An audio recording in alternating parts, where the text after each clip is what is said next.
Welcome back. The Ministry of Water and Agriculture Land Reform, in collaboration with Meat Board of Namibia, is embarking on a countrywide awareness campaign on the Namibian Livestock Identification and Traceability System and stock brands. The campaign commenced on Monday in the Zambezi region at the Zambezi Regional Council.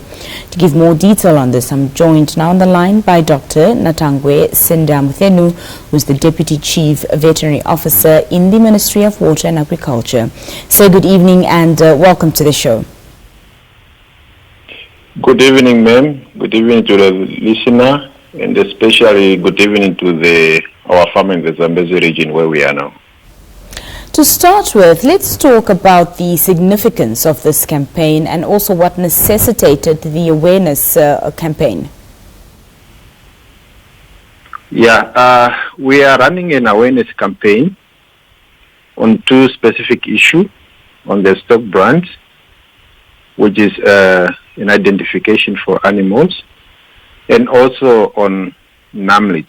NamLITS is Namibia Identification and Traceability Systems. So the campaign was actually prompted by the issue that we have been a long time not having much contact with our farmers. And one thing we have realized that our systems of Namibia livestock and traceability systems, it has information which are not up to date. So that's why we decided now to engage in the campaign, so that we're able to clean up the systems, at the same time having direct contact with the farmer to hear their concern, which in fact there have been a lot of concern from the farmer, and we are glad that we're able to address most of their concerns. Doctor, talk to us a bit more about this NamLITS system and how it operates. Yeah, as I said earlier, NamLITS stands for Namibia Livestock Identification and Traceability Systems, which is, in a nutshell, is a system we use to identify animals using ear tags, which you put on the ear of the animals. And the ear tags, it's got two components. It's got a visual part, which you can read from a distance. And then it's got another component, which is, we call it RFID, which you're able to read electronically. So you put actually two ear tags to identify the animals. So what happens that when the animals are born, they must be identified before they turn 6 months of age. At the same time also, they need to be branded. That's now we are thinking about the stock brand, which is also individually for that animals. I mean, for the farmer, it's got a stock brand. I always like to compare with a plate number of a car, which is a permanent identification of the car, and that's specific to the owner. Yeah. At the same time, I also always want to compare that identification, the one we put in, is a permanent identification of that animals. Meaning that these animals, even if sold to a second party or a third party, it will still carry that unique identifications. The only thing what happened is the transfer of ownerships. Which also I can compare that, for example, if you buy a property, what change is the ownership, the ELF number does not change, the street number does not change. So the same apply here. This is meant to be a lifetime identification of that animals. So farmers would need to register to the system. How exactly does that process work, Doctor? Yeah, registering on the system, it means that first of all, a farmer or a producer need to have a stock brand. Need to apply for a stock brand, which can then is unique to that specific farmer or producer. Once you got that stock brand, you can then use it to apply for ear tags. So you cannot qualify to buy ear tags if you don't have a stock brand. So the process of application is that there's a form you fill in, you attach all the necessary documentation, which include now your stock brand certificate, because you are issued a certificate.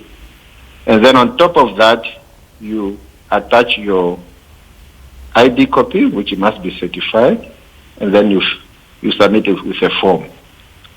Yeah, and I also want to explain that we are running two systems of acquiring ear tags.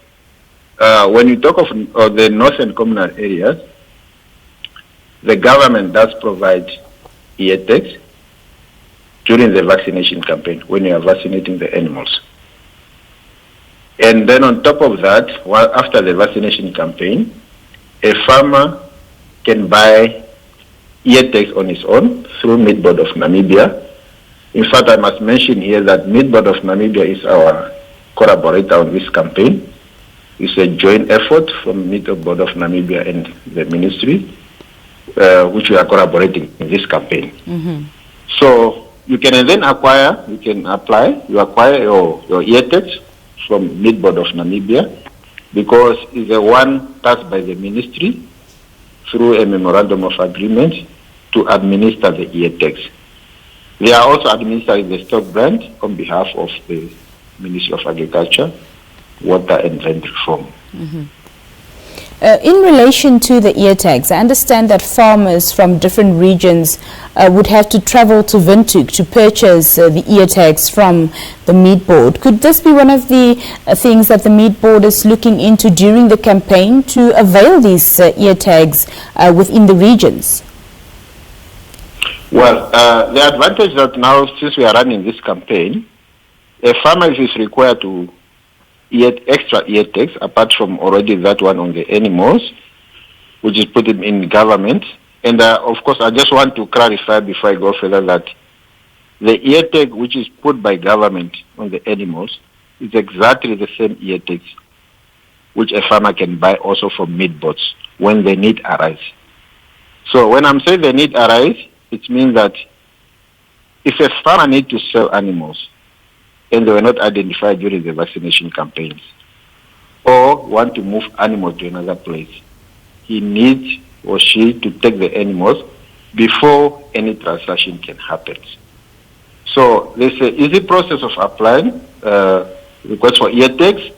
You can pay online for that matter, and then the ear tags are sent to you via NAM couriers. Yeah, of course, some of the farmers, they are saying it takes long. Of course, the take long which they mentioning is 1 week, which for us is not really a long period. And that's why we are saying that farmers need to plan in advance when they want to move animals or they want to sell the animals, to get the ear tags early enough so that it does not interfere with their business. So in essence, the ear tags that would be procured from the Meat Board and ear tags procured, for example, from Agra, there'd be no difference between the two? No, there's a difference. Okay. We have what we call official ear tags, which is what we are referring to. But it does not limit a farmer to have other means of identification for other purposes if the farmer is willing to do so. Yeah, so you can get ear tags from other service providers, like for example Agra, but it's not an official ear tag. But in some of the area, Agra is also served as a middleman between Meat Board and the farmer to acquire ear tags. In most of the area where let's say, for example, in the Kunene regions and other regions, they are using Agra. It has been also contracted to facilitate only the process to get those ear tags. But you can still get private ear tags, which you can write your names in, you can put your cell phone number, any other information you want for management purpose. Thank you. Yeah, this is the one we put in. It's an official and meant that we use it to trace animals. What do I mean by that? If in case we have an outbreak of a disease, we're able to trace movement of animals through these systems. Because when you move animal also, you need to apply for a veterinary permit to move animals, and that's what we use now to be able to trace the animals, where they come from or where they have gone. And this is a very important tool for Namibia to be able to penetrate international market. Mm-hmm. Thank you, Doctor. Just very briefly, talk to us about the duration of how long this campaign will be, and of course, after the Zambezi region, which region would be next? Yeah, as we mentioned earlier, we are now in the Zambezi regions. We'll finish the campaign on Friday here in Zambezi, and then we'll continue with other regions. From here, just taking the whole line up to Kunene, which is mean we'll move to Kavango, the Bos Kavangos, and then we'll move to Amuthenu, Oshana, Oshikoto, Omustate, and then Kunene. Those are the major priorities we are addressing now. And then after that, we'll also move across to other regions in the countries, and the information will be available as we are now sure of the dates which we are going to the other regions. But of course, from here, we'll take a 2 weeks break. The reason being that we want to take stocks, and as we go, we want also to improve on how we are dealing with the campaigns. Mm-hmm. And just very lastly, Dr. Amuthenu, what necessary documents should farmers have on them? I beg your pardon?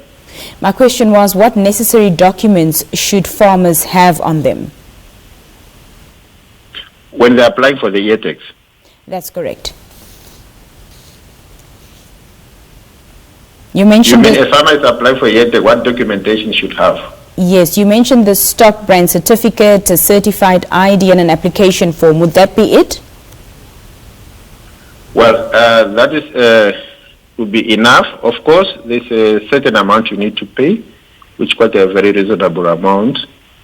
And once you have made your payments, you can either do it, deposit the money in the bank, or online transfer, or send out someone to pay you directly at Meat Board, and then they'll be able to prepare your pack of EATEX and send it to you where you are. Dr. Amuthenu, your final remarks this evening, please. Yeah, my final remark is just to say that we are really happy that we have this opportunity to engage with the farmer. So far, it has been proven to be fruitful, and we just also ask that farmers on the other regions to prepare themselves and come up in massive number so that they can benefit from this process. Because we are also teaching the farmer on how to use the NamLITS online, which then it means that a farmer does not necessarily have to come to the office. You'll be able to order EATEX through NamLITS online. You'll be able to register his tax and also to get permits. And this is one of the advanced technology we want our farmer to be aware of, so that they're able to use it and don't necessarily have to come and make long queue at the offices. Doctor, thank you so much for joining us this evening, and thank you for your time. Thank you very much, ma'am. Thank you to the listener. We're going to take a very brief break. We'll be right back.